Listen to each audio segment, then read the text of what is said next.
Adi dan Maya baru 2 bulan menikah. Mereka bahagia, meski kondisi keuangan belum stabil.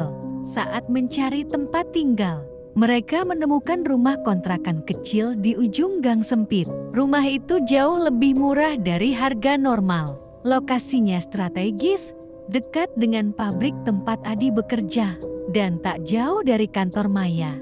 Ketika pertama kali masuk, Maya langsung merinding. Halaman rumah ditutupi pohon besar yang membuat cahaya matahari sulit masuk. Cat tembok kusam, ubin retak di beberapa tempat, dan bau lembab menusuk hidung. Namun Adi tersenyum, mencoba menenangkan istrinya. Adi, nggak apa-apa kan? Murah, dekat kerja.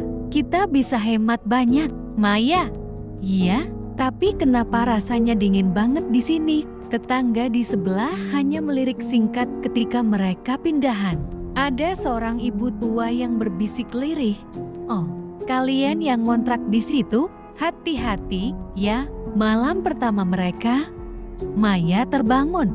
Ia mendengar suara langkah kaki pelan di lorong rumah. Dengan gemetar, Maya menutup telinganya, berusaha tidur lagi. Hari-hari berlalu, awalnya biasa saja. Tapi hal-hal kecil mulai terjadi. Gelas di meja bergeser sendiri. Pintu kamar mandi terbuka perlahan setiap tengah malam. Tiba-tiba, ia melihat bayangan seorang perempuan berambut panjang berdiri di belakangnya.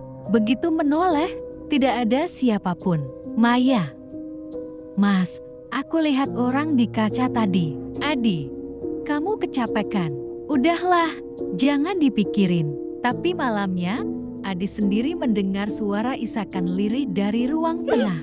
Ia pura-pura tidak mendengar, tapi dalam hati mulai gelisah. Beberapa malam kemudian, Maya bermimpi aneh. Ia melihat rumah itu dalam keadaan lebih baru, katnya masih bersih. Di ruang tengah, seorang perempuan hamil muda duduk menunggu seseorang. Wajahnya murung, matanya sembab. Tiba-tiba adegan melompat. Perempuan itu ditemukan gantung diri di kamar belakang. Wajahnya membiru, tubuhnya kaku. Maya terbangun dengan keringat dingin. Esoknya, tetangga tua yang ramah bercerita lirih. Dulu, ada seorang istri ditinggal suaminya. Nggak kuat nunggu, dia gantung diri di rumah itu. Sejak itu, nggak ada yang betah tinggal lama. Maya menelan ludah. Semua yang ia lihat di mimpi sama persis dengan cerita itu. Suatu malam hujan deras, listrik padam. Adi menyalakan lilin. Tiba-tiba terdengar suara piring jatuh dari dapur. Saat mereka ke sana, kursi makan bergeser sendiri dengan suara keras. Maya gemetar. "Mas, aku nggak kuat tinggal di sini." Adi keras kepala. "Kita nggak punya pilihan, Mei. Cari kontrakan lain mahal. Kita harus bertahan." Malam itu, pintu kamar mereka diketuk keras berkali-kali. Adi membuka pintu, tapi lorong kosong.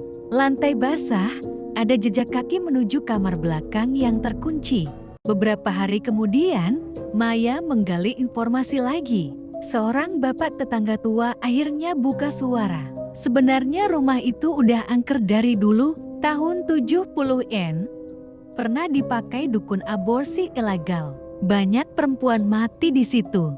Ada yang dikubur diam-diam di halaman, ada yang dibuang di sumur belakang. Makanya tiap malam Jumat suka ada suara nangis. Malamnya, Maya membersihkan dapur. Ubin yang retak sedikit terangkat. Ia menemukan kain kafan kecil yang basah seperti darah.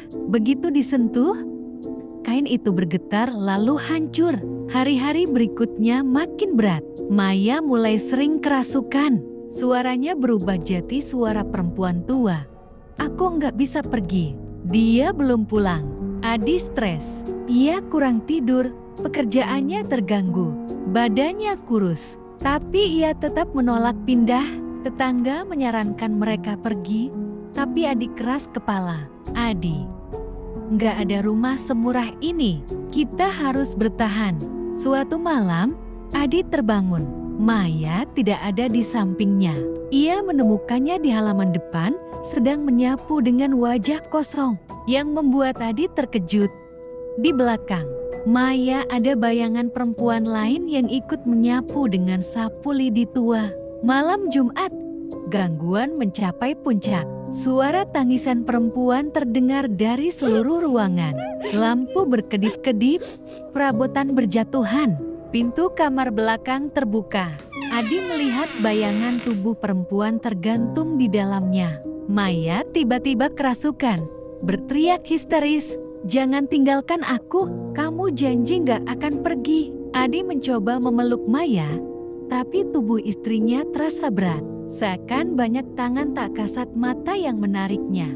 Kursi melayang, meja jatuh, kaca pecah berhamburan. Rumah seakan mau runtuh. Adi berhasil menyeret Maya keluar. Mereka memanggil seorang kiai. Doa-doa dipanjatkan. Maya muntah darah, lalu pingsan. Saat doa selesai, sosok perempuan itu muncul sekali lagi di depan rumah. Rambut panjang terurat, wajah pucat, mata kosong. Ia menatap mereka lama, lalu lenyap bersama kabut. Maya sadar, tapi ia murung. Trauma mendalam membuatnya tak lagi ceria. Mereka berdua ingin pindah, tapi biaya tak ada. Akhirnya mereka tetap tinggal. Beberapa minggu kemudian, Edi bersiap kerja. Maya terlihat di dapur, menyapu lantai dengan sapu baru. Ia tersenyum samar, namun di cermin dapur, jelas terlihat ada dua sosok yang sedang menyapu bersama-sama. Maya dan perempuan pucat berambut panjang. Aku masih di sini. Beberapa hari setelah malam Jumat yang mencekam, rumah itu kembali tenang. Adi berusaha meyakinkan diri bahwa doa-doa dari kiai sudah cukup untuk mengusir penghuni lama. Namun Maya berubah. Ia sering termenung di dapur, menyapu lantai berkali-kali meski sudah bersih. Tangannya bergerak pelan, matanya kosong, seperti mengikuti irama tak terlihat. "Sayang, kamu capek ya? Sudah, biar aku yang bereskan," ucap Adi, mencoba mengambil sapu. Maya menoleh perlahan, tersenyum tipis. "Aku nggak capek, dia yang capek. Aku cuma membantu." Adi terdiam. "Dia?" tanyanya pelan. Maya tak menjawab, hanya menunduk dan terus menyapu. Malam-malam berikutnya, Adi mulai diganggu mimpi yang aneh. Ia selalu bermimpi berada di halaman rumah itu, melihat seorang perempuan hamil muda duduk menangis di bawah pohon besar. Di belakangnya, ada suara-suara perempuan lain, banyak, saling berbisik. Ketika ia mendekat, perempuan itu menatapnya dengan mata merah bengkak. "Kenapa kau mengambil rumahku? Kenapa kau mengambil dia dariku?" Adi terbangun dengan keringat dingin. Ia menoleh, Maya tidak ada di ranjang. Panik, ia berlari ke dapur. Maya berdiri di depan cermin, menyisir rambut sambil berbisik pada bayangannya sendiri. Suatu pagi, Adi memberanikan diri bertanya pada Bu Sumarni, tetangga tua yang rumahnya bersebelahan.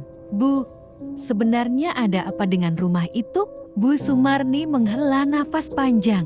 Rumah itu sudah lama dikosongkan. Pemiliknya dulu istri muda seorang juragan. Suaminya tak pernah pulang, sampai akhirnya dia gantung diri. Tapi bukan hanya itu, Nak. Lebih lama lagi, rumah itu pernah dipakai praktik dukun beranak. Banyak perempuan yang tidak pernah keluar hidup-hidup dari sana. Adi merinding. "Jeti, semua itu benar. Kalau kamu sayang sama istrimu, tinggalkan rumah itu. Jangan tunggu sampai ada korban." Malam itu, hujan deras, listrik mati, rumah hanya diterangi lilin. Adi berusaha membaca doa dengan keras, sementara Maya duduk kaku di pojok ruangan. Tiba-tiba suara pintu kamar belakang berderit terbuka. Dari dalamnya terdengar suara sapu lidi yang diseret di lantai. Adi memegang tangan Maya, tapi Maya tersenyum lebar. Matanya kosong. "Dia sudah datang," bisiknya. Dari lorong muncul bayangan perempuan berambut panjang, wajah pucat, matanya kosong, membawa sapu tua yang basah darah.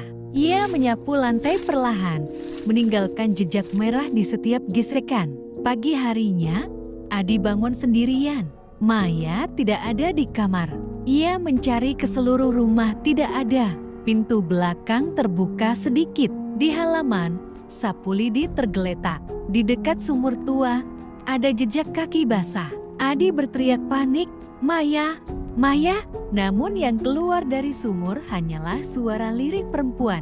"Dia sudah bersama kami." Adi jatuh terduduk, menangis histeris. Beberapa hari kemudian, warga menemukan rumah itu terkunci rapat. Tidak ada yang tahu kemana Adi pergi. Sebagian bilang ia pindah diam-diam. Sebagian lain berbisik ia ikut ditarik penghuni rumah. Rumah kontrakan itu kini kembali kosong, dengan pintu dan jendela tertutup rapat. Namun setiap malam, dari arah dapur terdengar suara samar-samar sapu lidi yang bergesek di lantai. "Aku masih di sini, dan sekarang dia juga."